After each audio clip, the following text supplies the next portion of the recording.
Sunday, January 2nd, 1944, at about 10 a.m. in Live Oak, Florida, a colored boy aged 15 was bound and thrown into a river to drown by 3 white men, one of whom was the father of a white girl to whom this colored boy had foolishly written a note.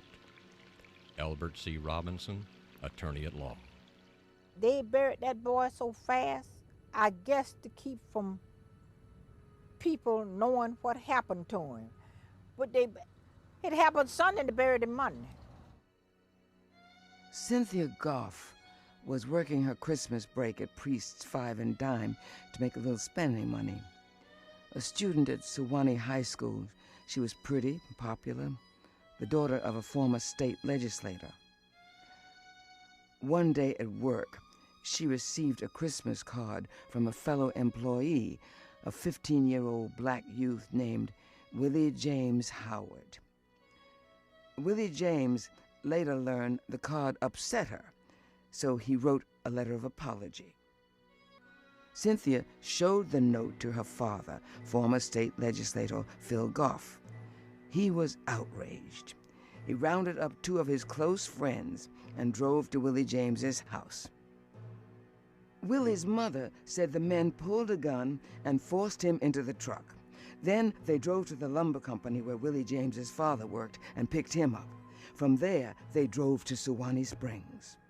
You know, there was something strange about her walking from one end of the porch to the other one, but she didn't tell us. And so I asked about where was Willie James, and she said they came and got him, and he said it would bring him back after a while.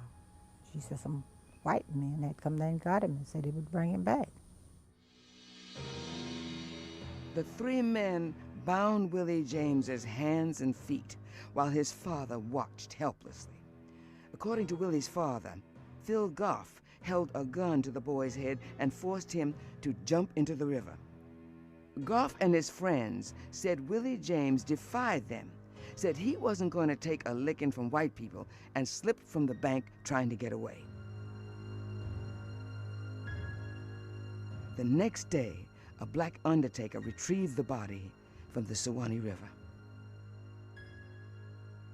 In January 1944, Thurgood Marshall wrote Florida Governor Spessard Holland demanding the 3 men be punished. Governor Holland wrote Marshall and suggested the evidence be presented to a Live Oak grand jury. But he warned that it would be the word of 1 black man against 3 white men. To no one's surprise, the grand jury failed to return an indictment, and the case was largely forgotten. Tell the sweet I'm new. I'm telling these tears go and fall away, fall away. Oh, may the last one burn into flames.